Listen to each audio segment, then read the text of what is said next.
So the spoiler on the back of my Honda was, kind of messed up. It looked like it had eczema, and I'm kind of be going over in this little recap of what I did, kind of, a little step by step of what I did. And I don't know if anyone else wants to do that, but that would be interesting. So here, as I showed you before, you can kind of see how it looked all messed up and all crusty. It was actually rough to the touch, which was kind of unpleasant as I would walk around my car and brush my hand on the back of it. When I started this little project, I was just curious what it would look like if I tried sanding the back a little bit, because I don't really have any experience with like body work or anything, but I figured it can't hurt because I was honestly planning on buying a new little, I think it's a lip deck spoiler or something like that. And then I went online and they're like $315. I'm a little bit too cheap to really want to shell out that much, so I figured if I mess it up, I'll buy a new one. If not, well, it looks good enough, I'll keep it. So here's a little bit of a montage of just like 40 minutes of me sanding with this tiny little sander, which I think was meant for like a drill or something. I don't know. I just used it for my headlight restoration kit. It was like 500 grit, I believe. And yeah, it did a decent job of getting all that clear off.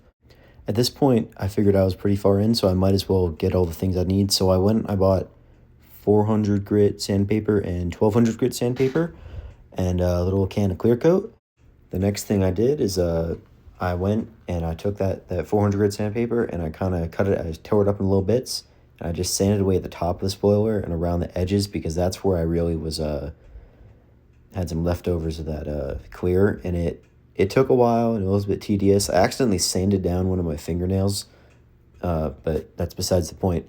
And I did that, and then I got ready for the 1200 grit sandpaper, just to get rid of all those deep grooves. I sanded several times with the 1200 grit just to make sure that there was no deep grooves. I kept putting water over the back of the spoiler and then kind of smoothing it out. And then in the water, I could kind of see the lines and stuff. So I'd, sand kind of around there, sand that spot, and then kind of fade around it with the sanding paper just to really make it clear so I didn't mess up. Here you can see I mocked up some protection from overspray. Just starting it, it was at this point, I had sanded with the 1200 grit at least 4 or 5 times, just really looking for them deep grooves. And you can see it already looks a million times better than it did when it started. And honestly, if it just stayed like this, I would have been happy because it wasn't like looking like it was about to peel off or anything anymore.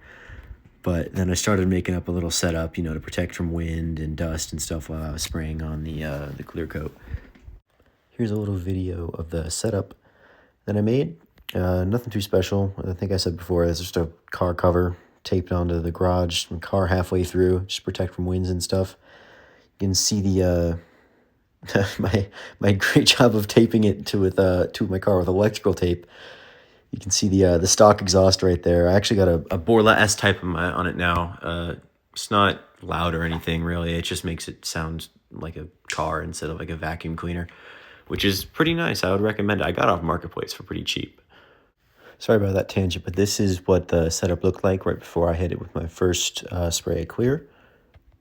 So I did 3 coats of clear and it ended up looking like this. I think it came out a trillion times better than what it started with, and it saved me a lot of money, and it honestly, total time of me doing this, probably like 4 hours.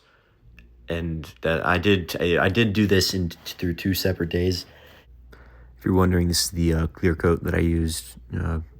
Pretty good. I'd recommend it. I got it at AutoZone, I think. Overall, I'd give this project a 4 out of 10 on the difficulty scale. It just takes time and sanding, and you just got to keep going at it. But really wasn't bad. I'm really happy with how it came out, and I hope y'all think it came out good too. See ya.